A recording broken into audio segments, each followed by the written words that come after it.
Ну а по-своему 23 февраля отпраздновали в Депутатском Устьянского района. С подробностями Туяра Семенова. В день праздника, который символизирует мужество, благородство и честь, в спортивно-оздоровительном комплексе «Олимп» поселка Депутатский состоялось первенство по плаванию, где приняли участие пловцы разного возраста. Главный судья соревнований, директор бассейна «Олимп» Галина Кафанова была объективна, но не строга. Ветераны не отставали от молодых и были верны любимому виду спорта – плавание. Среди юниоров первое место занял Кюндюль Васильев, среди мужчин – Родион Рожин, среди ветеранов – Юрий Глушко. Сегодня в поселке Депутатском в плавательном бассейне «Олимп» состоялись соревнования по плаванию, посвященные Дню защитника Отечества.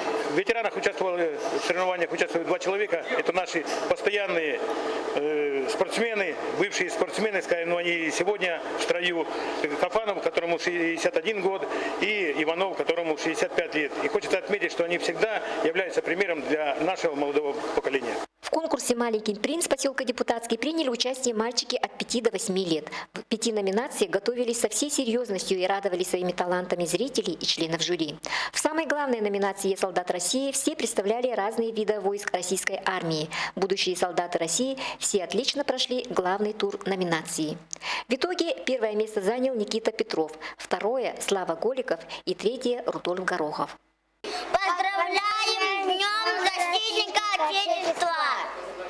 Туяра Семенова, НВК «Саха», поселок Депутатский.